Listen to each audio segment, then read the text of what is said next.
Γεια σας.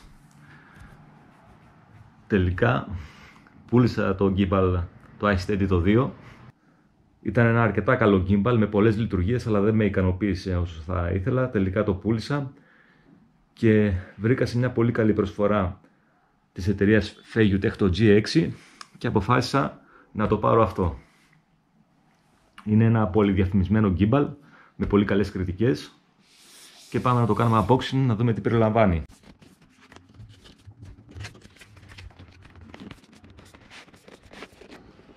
Έχει μια πολύ ωραία θικούλα, μαλακή και ένας φάκελος της Feiyutech.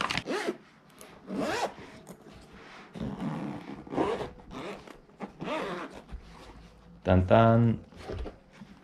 Λοιπόν, το τρυποδάκι μας, ωραία με μαλακά πλαστικά κάτω να πατάνε καλά.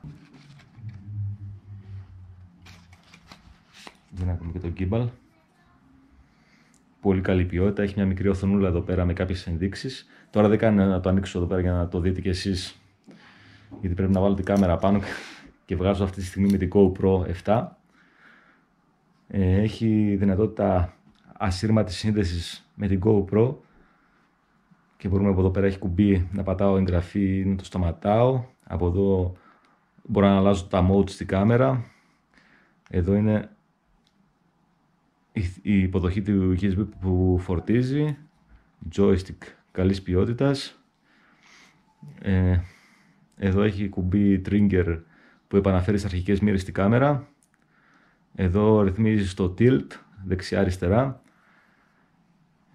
Επίσης εδώ πέρα πάλι έχει μια υποδοχή που με αυτό εδώ πέρα το ψηλό καλωδιάκι φορτίζει την κάμερα απευθείας, οπότε δεν θα έχεις άγχος μη σου τελειώσει η μπαταρία. Λοιπόν, αν και εδώ πέρα μέσα είναι η μπαταρία της, 5.000 mAh της Feiyutech. Αρκετά μεγάλη μπαταρία. Για να δούμε τι άλλα καλούδια έχει. Αυτό είναι το USB φόρτισης.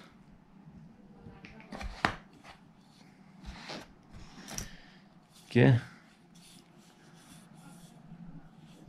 το μπαστούνάκι, το extension. Για να δούμε.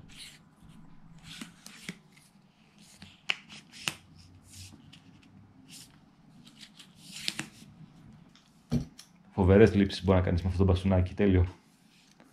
Το ήθελα πολύ.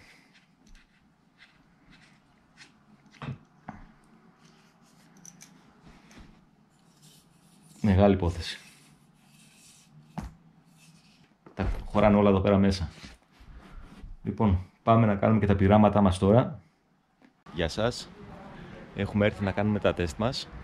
Θα κάνουμε ένα τεστ με Hyper Smooth και ένα χωρίς Hyper Smooth, για να δούμε πόσο καλό είναι το gimbal, να δούμε τις διαφορές.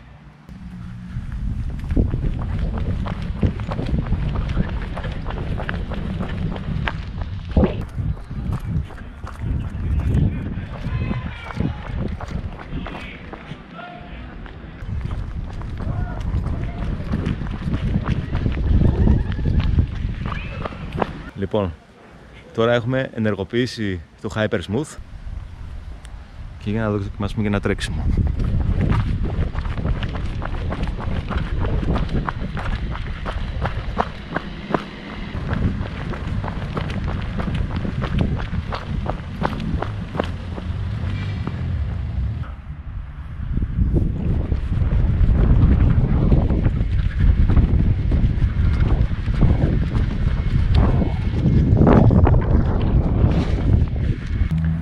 Λοιπόν, έχουμε απενεργοποιήσει το Hyper Smooth και πάμε να τρέξουμε. Πάμε!